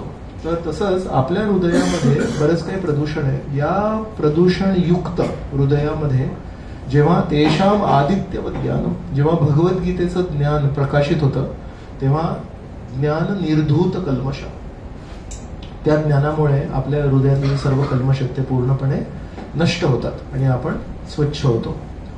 तर या श्लोकामध्ये विशेष करून श्रीकृष्ण सांगितले तद बुद्धयस तद आत्मानस तद निष्ठास्तत्परायण. तर तत्बुद्धयस म्हणजे आपल्याला बुद्धीचा वापर पण श्रीकृष्णांच्या सेवेमध्ये करायचा आहे. तर आत्मानस म्हणजे आपल्या मनाला आपण श्रीकृष्णांच्या सेवेमध्ये अर्पण करायचं. तर निष्ठा कुठून येते? निष्ठा म्हणजे काय? निष्ठा म्हणजे आपण एक गोष्ट ठरवली आहे आणि त्या एकनिष्ठ राहणं हे मनाचं काम आहे की बुद्धीचं काम आहे? मन नेहमी व्याकुळ असतं, नाही? पण निष्ठा म्हणजे मन नेहमी जेव्हा व्याकुळ होतं तेव्हा बुद्धी सांगते हे नाही करायचं. आपण ठरवलंय ना काहीतरी, आपण ते करायचं. आपण एक दिवशी नामजप केला, दुसऱ्या दिवशी नामजप करायला मन म्हणतो का झालं ना, किती करणार नामजप? पण तेव्हा बुद्धी म्हणते नाही, आपण ठरवलंय ना, रोज करायचंय, रोज परमेश्वर नाम घ्यायचं. मग बुद्धी सांगते. म्हणून तद्बुद्धयस तद आत्मानस म्हणजे मन, पण निष्ठस तन्निष्ठस म्हणजे बुद्धी आणि परायण आश्रय. तर म्हणून या चारही गोष्टी आपल्याला श्रीकृष्णांना अर्पण करायच्या. फक्त बुद्धी नाही, फक्त मन नाही, फक्त आपली श्रद्धा नाही, तर आपलं आश्रय पण. अशा प्रकारे चारही गोष्टी जेव्हा आपण श्रीकृष्णांना अर्पण करतो तेव्हा मग आपली प्रगती होते. तर पुढचा जो श्लोक आहे खूपच महत्वाचा श्लोक आहे आणि त्याला आज आपण चर्चा न केलेली बरी आहे. पण एक येणाऱ्या क्लासमध्ये, पुढच्या क्लासमध्ये खूप सुंदर श्लोक आहे, त्याचा आपण एक जस्ट पठन करूया आणि नंतरचं भाषांतर पण वाचूया. विद्या विनय संपन्ने ब्राह्मणे गविहस्तिनी शुनी चैव श्वपाके च पंडितः समदर्शिनः. यामध्ये वेगवेगळे व्यक्ती सांगितलेत. ब्राह्मण म्हणजे परमेश्वरावर ज्याची आस्था आहे, जन्माने नाही आहे ब्राह्मण हा, कर्माने किंवा गुणांनी ब्राह्मण. गवी म्हणजे गाय. हस्ती म्हणजे हत्ती. हस्तिनापूरमध्ये खूप हत्ती होते म्हणून त्याला हस्तिनापूर म्हणायचे. शुनी म्हणजे कुत्रा. आणि श्वपाक म्हणजे अगदी एखादा व्यक्ती जो कुत्र्याचा मांस पण शिजवतो. बेसिकली कुत्र्याचं मांस शिजवणारा म्हणजे अगदी समाजामध्ये ज्याला स्थान नाही तो व्यक्ती. श्रीकृष्ण म्हणतायत अशा प्रकारे ज्याच्याकडे आध्यात्मिक विद्या आहे. कुठली विद्या? तेषाम आदित्यवत ज्ञानम. आणि त्याच्या पूर्वीचे 3 श्लोक कुठले होते? आत्म्याचं स्थान काय, भौतिक प्रकृतीचं स्थान काय आणि परमेश्वराचं स्थान काय. तसं ते तेषाम आदित्यवत ज्ञानम असेल तर ज्ञान निर्धूत कल्मश होतं, त्याच्या हृदयातले जे सर्व कल्मश आहेत ते नाश होतात. अशा प्रकारे सर्व कल्मश नाश झालेला व्यक्ती खरोखर या जगामध्ये एका ब्राह्मणाला, एका गायीला, एका हत्तीला, एका कुत्र्याला, एका कुत्र्याचं मांस शिजवणाऱ्या एका व्यक्तीला कशा प्रकारे बघतो? तो म्हणतो पंडित समदर्शिनः. का तो समदर्शी बघतो? ब्राह्मणाच्या सवयी, ब्राह्मणाचं ज्ञान आणि एका श्वपाक कुत्र्याचं मांस शिजवणाऱ्या व्यक्तीचं ज्ञान, त्याच्या सवयी, त्याची संस्कृती खूप वेगळी आहे, विषम आहेत ह्या 2 गोष्टी. पण परमेश्वराने मुद्दामून असे 2 टोक घेतलेत. समजा तुम्हाला कोणी म्हटलं मुकेश अंबानी आणि अनिल अंबानी या दोघांना मी समान बघतो, ते 2 समान आहेत का?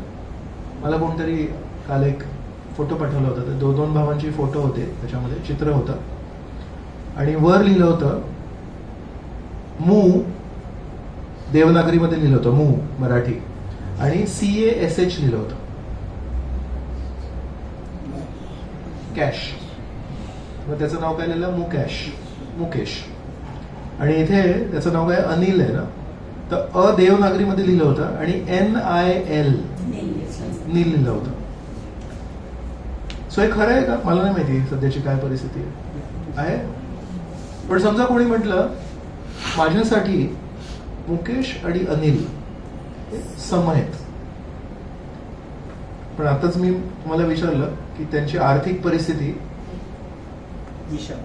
खूप वेगळी आहे, विषम आहे. पण एक व्यक्ती आहेत, ते म्हणतात की माझ्यासाठी मुकेश आणि अनिल समान आहेत, एकसारखे आहेत.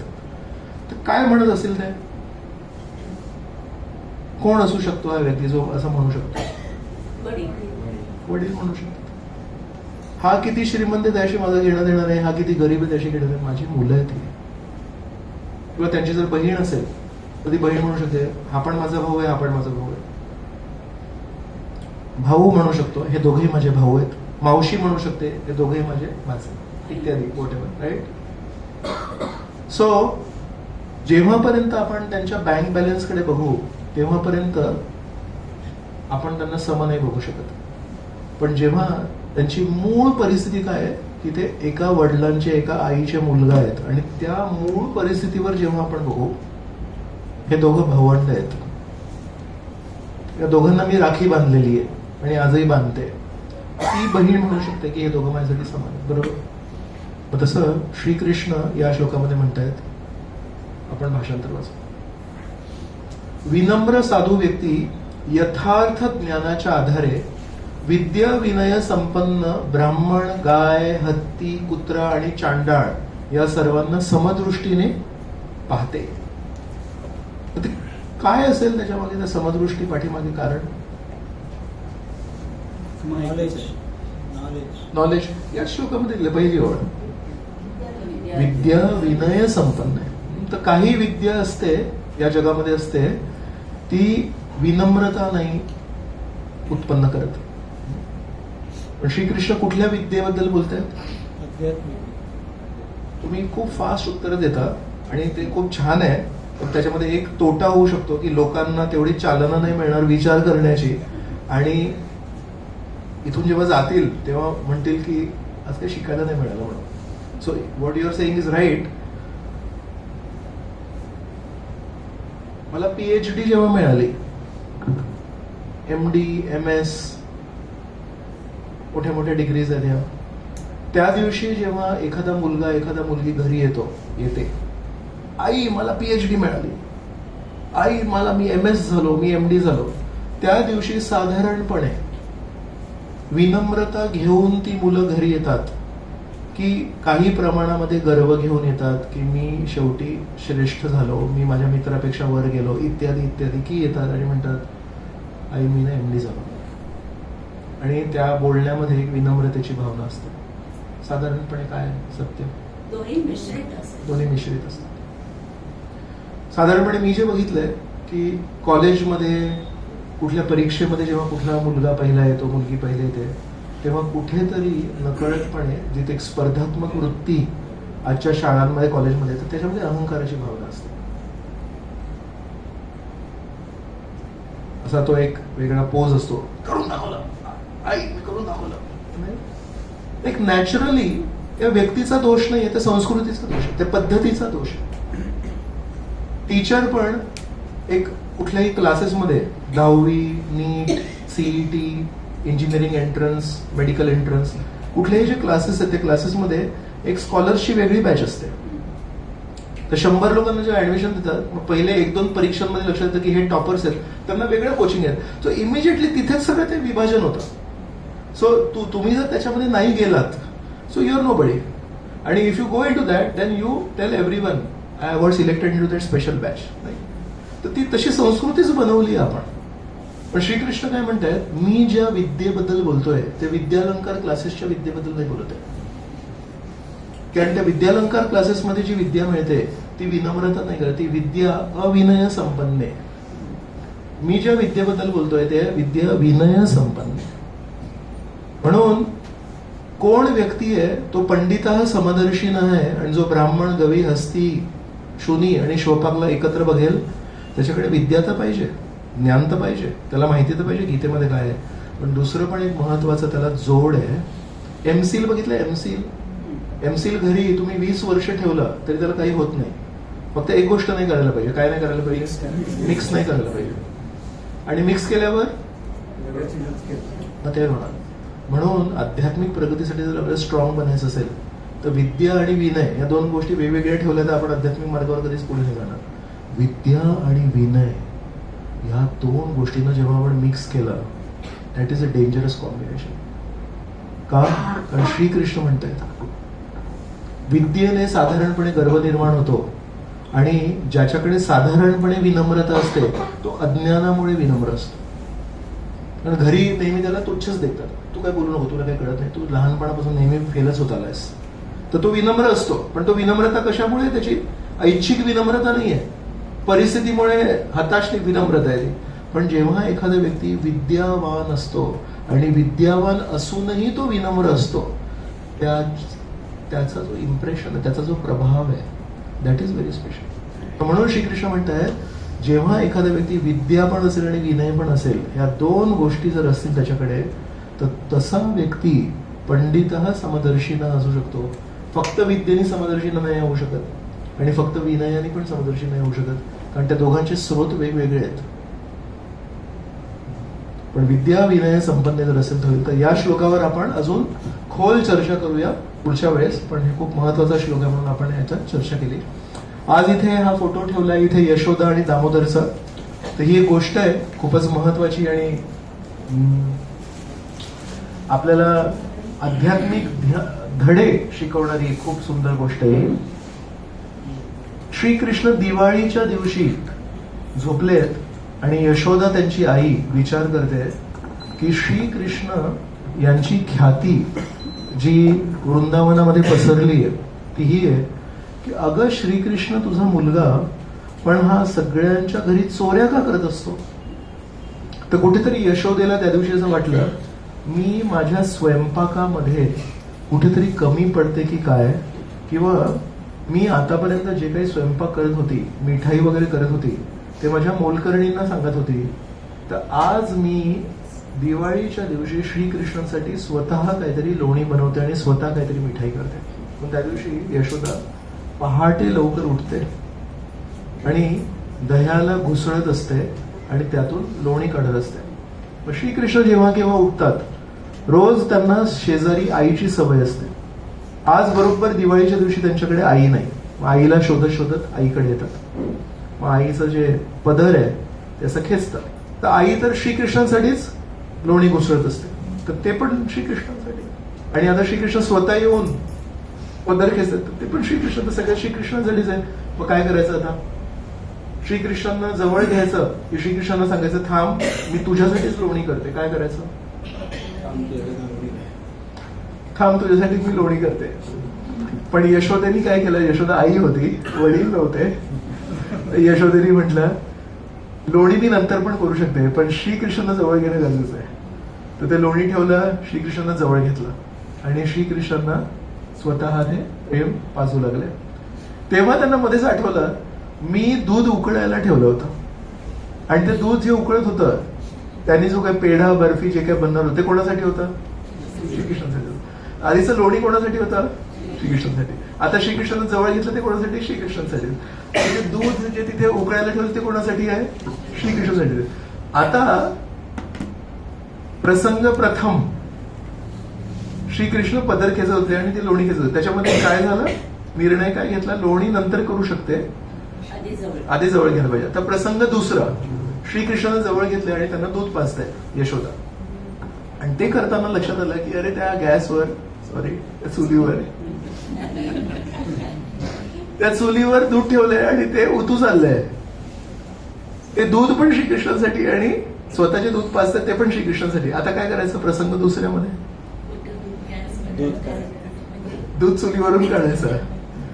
का बरं असं? आधीच्या प्रसंगामध्ये श्रीकृष्णाला जवळ घेणं महत्वाचं होतं आणि प्रसंग दुसऱ्यामध्ये चुलीवरून दूध खाली ठेवणं गरजेचं होतं. का बरं असं? सो प्रश्न हा नाहीये. सो याच्यातून एक खूप महत्वाचं आपण शिकवण शिकू शकतो. प्रश्न हे नाही, येस, प्रश्न हा नाही की श्रीकृष्णाला जवळ घेणं महत्वाचं आहे की श्रीकृष्णाला दूर घेणं महत्वाचं आहे. खरी सेवा म्हणजे माझा आनंद महत्वाचा नाहीये, श्रीकृष्णांचा फायदा कशात आहे ते करणं गरजेचं आहे. तर पहिल्या प्रसंगामध्ये लोणी ओतू नाही जाते. लोणी जर मी 15 मिनिटांनी जर घुसळलं, लोणी काही खराब होत नाहीये. मग तिथे लोण्याला घुसळता घुसळता जर श्रीकृष्णांना दुर्लक्ष केलं असतं तर ते नुकसान झालं असतं. कोणाचं? माझं की श्रीकृष्णांचं? श्रीकृष्णाचं. पण दुसऱ्या प्रसंगामध्ये श्रीकृष्ण जवळ आहेत. विचार करा, यशोदा श्रीकृष्णांना एवढ्या जवळून बघतायत. त्या सुंदर चेहरा, तो सुंदर चेहरा, त्या सुंदर चेहऱ्याला एवढ्या जवळून बघण्यापेक्षा अजून कुठला मोठा आनंद असेल? त्या आनंदापेक्षा यशोदा म्हणते माझा आनंद महत्वाचा नाहीये, श्रीकृष्णांसाठी जे दूध उकळायला ठेवलंय त्याला वाचवणं महत्वाचं आहे. अर्थात भक्ती मार्गामध्ये, सेवेमध्ये मला त्याच्यातून किती आनंद मिळतोय ते महत्वाचं नाहीये, पण माझा आनंद मिळवता मिळवता जर श्रीकृष्णांचं नुकसान होत असेल तर ते. म्हणून पहिल्या प्रसंगामध्ये जेव्हा श्रीकृष्णांना जवळ घेतलं आणि ते लोणी सोडून दिलं, त्याच्यामध्ये कारण काय हे कळणं गरजेचं होतं. कारण कोणाला असं वाटत होतं हे चांगलं आहे, श्रीकृष्णांची सेवा करायची असते, पण श्रीकृष्णांची सेवा करता करता जेव्हा श्रीकृष्ण जवळ येतात तेव्हा श्रीकृष्णांना घ्यायचं आणि श्रीकृष्णांची सेवा सोडून द्यायची. पण जर ते कारण असं यशोदेचं, तर दुसऱ्या प्रसंगामध्ये श्रीकृष्ण जवळ आहेत, मग श्रीकृष्णांना जवळच ठेवलं असतं, मग दूध वाचवायला यशोदा गेली नसते. तर यशोदा जी श्रीकृष्णांची आई आहे ती पण स्वतःच्या मातृत्वाचा आनंद बाजूला ठेवून श्रीकृष्णांसाठी लोणी, श्रीकृष्णांसाठी दूध हे महत्वाचं आहे. याला म्हणतात सेवा भावना. म्हणून आपण जेवढी ही सेवा भावना विकसित करू की माझं जे म्हणणं आहे किंवा माझं जे मत आहे किंवा मला जे वाटतं किंवा माझा जो स्वार्थ आहे तो जरी श्रीकृष्ण भावनामृतात असला तरी पण शेवटी तो माझा आहे म्हणून तो श्रेष्ठ आहे असं नाहीये. श्रीकृष्णांचं भलं कशामध्ये, श्रीकृष्णांना कशामध्ये आनंद होईल. तर त्यांना श्रीकृष्णांना खाली ठेवलं, दूध ते वाचवलं. दूध वाचवता वाचवता जेव्हा परत आले पटकन धावत धावत, तितक्यात बघितलं जिथे श्रीकृष्णांना ठेवलं होतं तिथे एक दह्याचं मडकं फुटलेलं होतं आणि त्या दह्याच्या मडक्यातून सगळं जे दही होतं, खूप छान यशोदेने दही ठेवलं होतं आणि मडक्यामध्ये दही कोणी खाल्लं का? दह्यातलं मडक्यातलं दही काय विषय असतं मडक्यातल्या दह्याचं? एक्स्ट्रा वॉटर ते बाहेर जात असतं. ओके मुळे. ओके, त्यामुळे ते घट्ट आणि छान लागतं. घट्ट आणि छान लागतं. आणि मातीच्या मडक्यामध्ये ना त्याचा एक मातीचा सुगंध पण येतो. तर ते असं मौल्यवान दही यशोदेने लावलं होतं, त्याला कोणीतरी त्या मडक्याला फोडलं होतं आणि ते सगळं दही वाया गेलं होतं. आणि यशोदा म्हणते कोण असेल कोण असेल कोण असेल. त्यांना वाटलं की कदाचित कोणी वानर वगैरे आले असतील, माकडं असतात वृंदावनात, त्यांनी कदाचित केलं की काय. थोडं म्हटलं की जाऊन बघते तरी कोण आहे. तर जवळ जेव्हा गेले तेव्हा त्या पूर्ण असं ते दही जे सांडलं होतं त्यातून काही नाजूक अशी पावलं अशी निशाणी दिसली. आणि असं लक्षात आलं की हे ओळखीचे दिसत आहेत.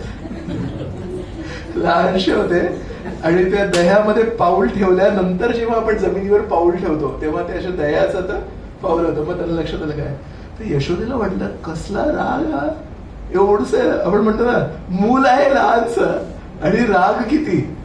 तर यशोदा म्हणतात हे सगळं केलं कोणासाठी, श्रीकृष्णासाठी. दही कोणासाठी, श्रीकृष्णासाठी. हे घर कोणासाठी, श्रीकृष्णासाठी. मी कोणासाठी, श्रीकृष्णासाठी. आणि एवढा राग. तर लहानपणी असं म्हणतात ना पाळण्यामध्ये पाऊल दिसतात.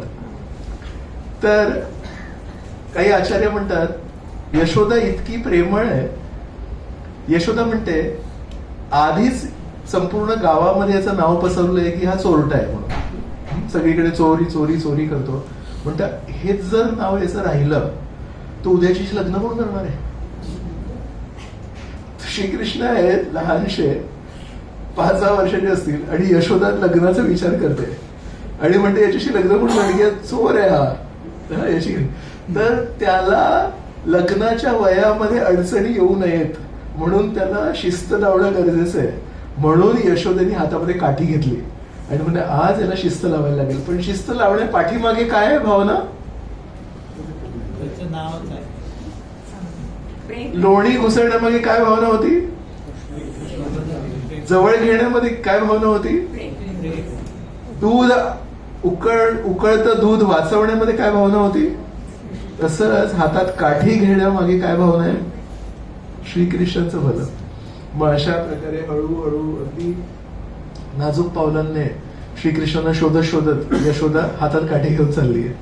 तर वर ढगांच्या पाठीमागे देवी देवता आहेत आणि देवी देवता म्हणतात हे काय चाललंय. श्रीकृष्ण हे परमेश्वर आहेत. श्रीकृष्ण हे हृदयामध्ये आहेत. आणि नंददुलाल दासनी शिवाजी पार्कच्या 3 नोव्हेंबरच्या कार्यक्रमामध्ये जवळजवळ 8:30च्या आसपास एक म्हटलं होतं, 7:30च्या आसपास म्हटलं होतं की परमेश्वराच्या जवळ आपण किती आहोत याचा एक संकेत अमुक अमुक गोष्ट नाहीये. काय नाहीये, नाही, जीवनामध्ये समस्यांचा अभाव. आणि मग 8:30 जेव्हा वाजले तेव्हा त्यांनी सांगितलं की परमेश्वराच्या जवळ आपण किती आहोत त्याचा एक संकेत आहे, त्याचा एक प्रमाण आहे. काय सांगितलं होतं, भीतीमुक्त होणार. तर परमेश्वराच्या आपण जर जवळ गेलो तर आपण भीतीमुक्त होऊ. आणि त्या व्यक्तीला भीती दाखवण्यासाठी हे यशोदा माई काठी घेऊन तिथं चाललंय काय.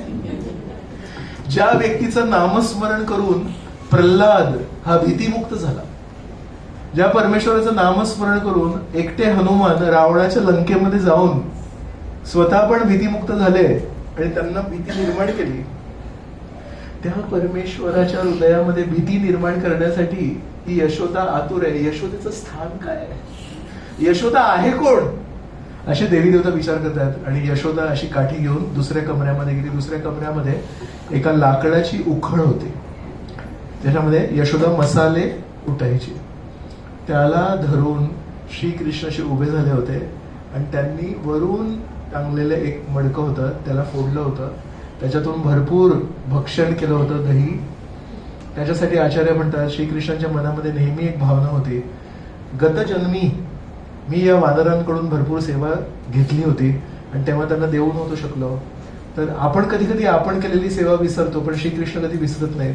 तर श्रीकृष्णांनी त्या वानरांना प्रतिसाद देण्यासाठी आणि ऋणमुक्त होण्यासाठी त्यांना स्वहस्ताने प्रत्येक वानराला दही आणि लोणी खाऊ घातलं. तर त्या परिस्थितीतही श्रीकृष्ण हे दही आणि लोणी चोरत होते, स्वतः खाल्लं होतं, सर्व वानरांना खाऊ घातलं होतं. आणि तेवढ्यामध्ये तिथे यशोदा आली तर वानरांच्या डोळ्यांमध्ये भीती बघितली. वानर हे श्रीकृष्णाच्या जवळ आहेत पण भक्त मोठा की परमेश्वर मोठे, भक्त मोठे. तर म्हणून यशोदेच्या हातात काठी बघून श्रीकृष्णाच्या शेजारी असलेले वानर भीतीने ग्रस्त झाले आणि वानर सगळे तिथून पळून गेले. श्रीकृष्णाला लक्षात आलं वानर पळून गेले, हे वानर तर रावणाच्या समोर उभे राहणारे वानर आहेत, पण रावणासमोर जे उभे राहतात ते यशोदेसमोर पळून गेलेत. कारण यांच्याकडे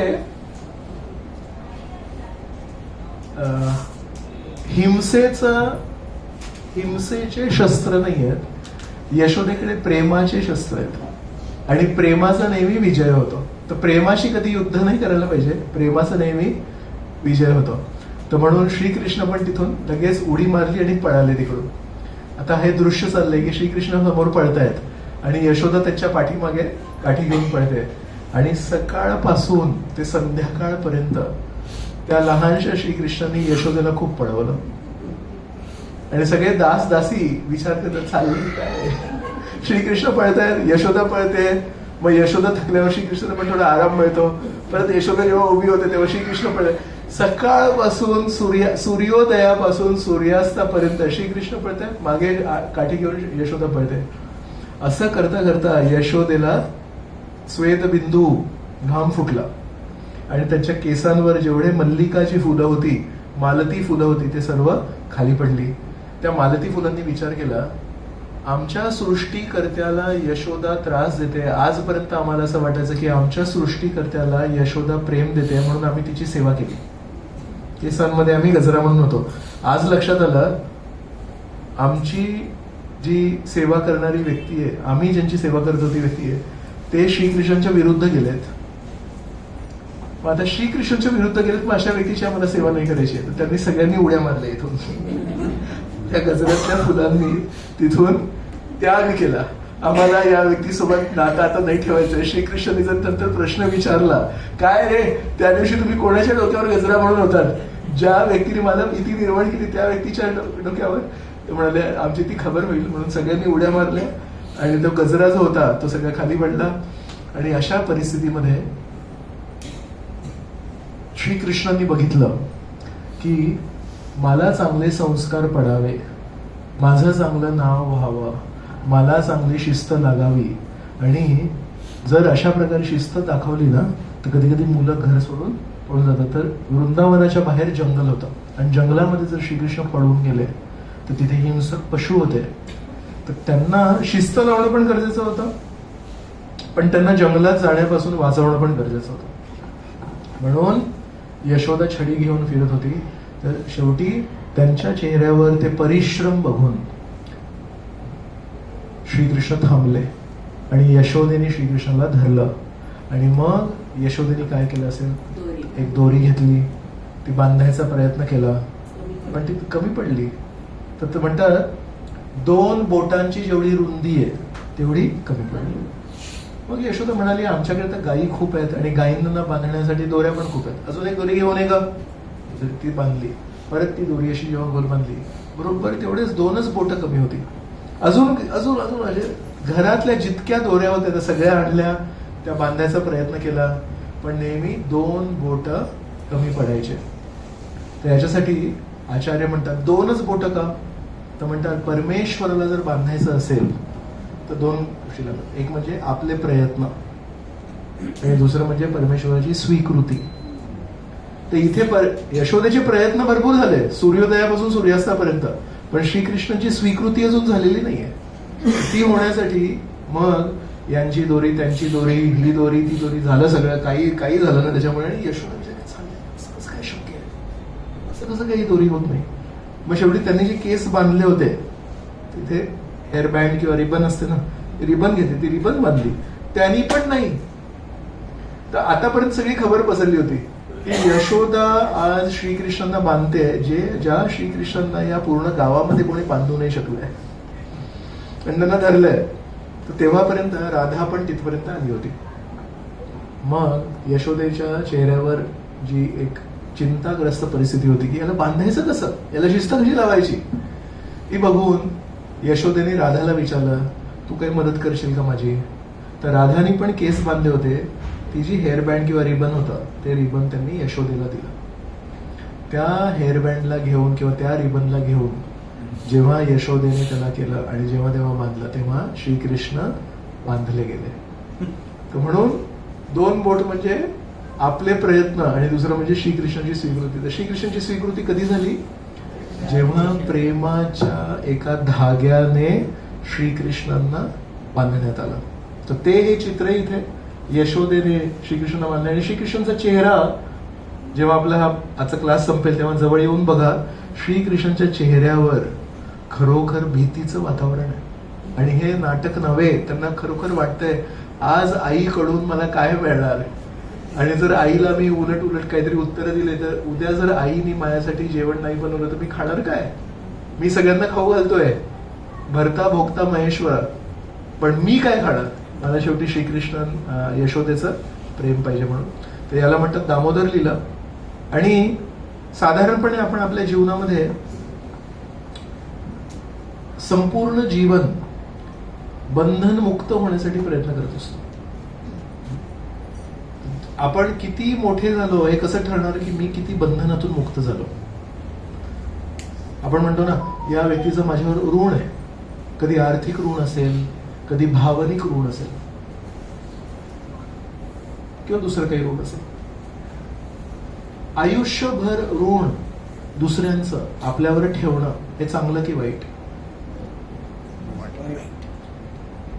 आर्थिक ऋण फेडायला पाहिजे. दुसरं कधी कोणी आपल्यासाठी काही चांगली गोष्ट केली असेल तर ते ऋण फेडायला पाहिजे. श्रीकृष्ण या फोटोतून आपल्याला सांगतायत सर्व ऋण आपण फेडायला पाहिजेत. मदतीचे ऋण, आर्थिक ऋण, अमुक ऋण, तमुक ऋण. पण म्हणतात जर कोणी आपल्यावर निस्वार्थी प्रेम केलं असेल तर ते प्रेमाचं ऋण कधीही न फेडणं हे आपल्या प्रगतीचं किंवा आपल्या मोठेपणाचं लक्षण आहे. निस्वार्थी प्रेमाच्या ऋणामध्ये मी नेहमी बांधलेला राहू देत, ही श्रीकृष्णांची प्रार्थना आहे. आणि म्हणून ज्या प्रकारे एक फोटो श्रीकृष्णांचा खूप फेमस आहे की भगवद्गीतेचा उपदेश देताना, अर्जुनाला भगवद्गीतेचा उपदेश देताना त्यामध्ये ती एक भावना दिसते की श्रीकृष्णांना अर्जुनाला उपदेश द्यायचा आहे. पण हे पण आपण बघायला पाहिजे की श्रीकृष्ण तो उपदेश देताना जरी परमेश्वर असले तरी पण कुठल्या भूमिकेत आहेत तिकडे, एका सारथीच्या रूपात येतात. म्हणून अर्जुन रथी मोठा की सारथी मोठा? रथी मोठा.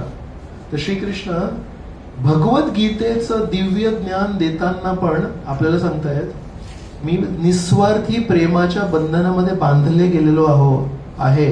आणि त्यामुळे जरी मी परमेश्वर असलो आणि जरी व्यास ऋषींनी श्री भगवान उवाच असं लिहिलंय तरी पण मी माझ्या भक्ताच्या सेवकाच्या रूपामध्ये इथे उपस्थित आहे.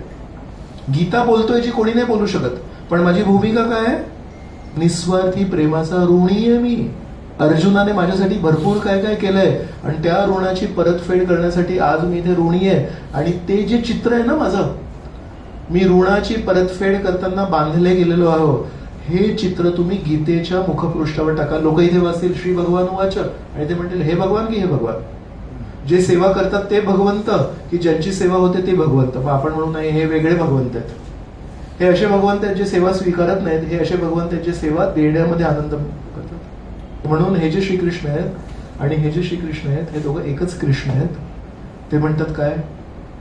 यशोदेने माझ्यावर निस्वार्थी प्रेम केलं, अर्जुनाने माझ्यावर निस्वार्थी प्रेम केलं. या निस्वार्थी प्रेमाची परतफेड मी कधीही करू शकणार नाही. आणि म्हणून माझं या परिस्थितीमध्ये चित्र काढा. मी बांधले गेलेलो आहे त्या परिस्थितीमध्ये मला चित्र काढा. मी अर्जुनाच्या निस्वार्थी प्रेमाने बांधले गेलेलो आहे त्या परिस्थितीमध्ये मला चित्र काढा. आणि गीतेच्या फ्रंट पेजवर मी प्रेमाच्या बंधनामध्ये बांधलेलं गेलो ते चित्र टाका. आणि कार्तिक महिन्यामध्ये 1 महिना सगळे भक्त हो माझ्या त्या चित्राची पूजा करा जिथे यशोदेने निस्वार्थी प्रेमाने मला बांधलं गेलं. तर कुठेतरी आपण आपल्या जीवनामध्ये ऋणमुक्त होण्यासाठी प्रयत्न करतोय आणि श्रीकृष्ण ऋणानुबंधामध्ये बांधले जाण्यासाठी प्रयत्न करतायत.